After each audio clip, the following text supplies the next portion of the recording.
एकतर ही सगळी एक चर्चा नॉर्मली आम्ही 15 दिवसांनी महाविकास आघाडीचे सगळे लोक भेटतच असतो.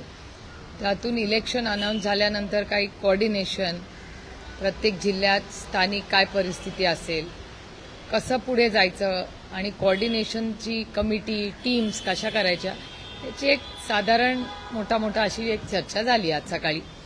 आणि पुढचे 20-25 दिवस जी काय इलेक्शन राहील, 22-25 दिवस, त्याच्यामध्ये कशा जबाबदाऱ्या वाटून घ्यायच्या याच्यासाठी आम्ही आज भेटलो.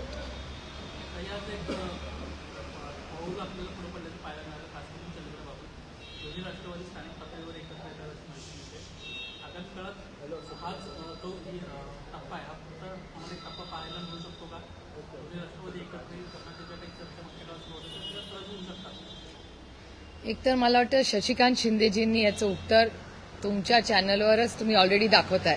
त्याच्यामुळे वेगळं जेव्हा प्रदेशाध्यक्ष काही बोलले आहेत त्याच्यात वेगळं अजून मला बोलायची मला वाटत नाही फारशी गरज आहे. पण अर्थातच स्थानिक पातळीवर आज सकाळीच चर्चा झाली की अनेक ठिकाणी अनेक पक्ष स्थानिक मुद्दे, स्थानिक प्रश्न याच्यावर बरेच परम्युटेशन कॉम्बिनेशन पुढच्या काही दिवसात तुम्हाला सगळ्यांनाच दिसतील. त्याच्यामुळे मला असं वाटतं की एक पुढच्या 2-4 दिवसात पूर्ण स्पष्ट चित्र राज्याचं सगळ्याच पक्षांचं तुम्हाला दिसेल.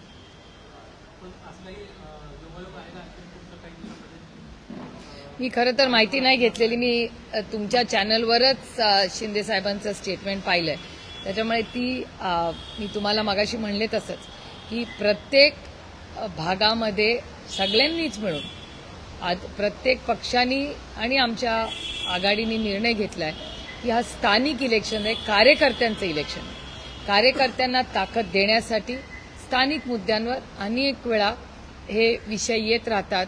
काही वेगळी समीकरणं तेवढ्यापुरती, म्हणजे जेव्हा राष्ट्रवादी काँग्रेस आणि काँग्रेस एकत्र होती त्यावेळीच ही अनेक वेळा अशी परिस्थिती झालेली, सगळा पक्ष एक होता तेव्हा तुम्ही सगळ्यांनी आणि उभ्या महाराष्ट्राने ती पाहिलेली.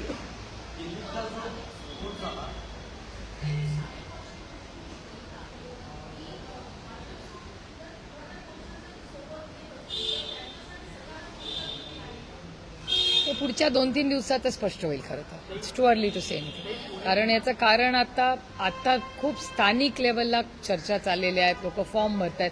त्यामुळे 2-4 दिवसात जास्त संयुक्तिक होईल मी बोलणं, कारण का अजून राज्याचा सगळा डेटा आलेला नाही. आत्ताच तर फॉर्म भरायला सुरुवात झाली.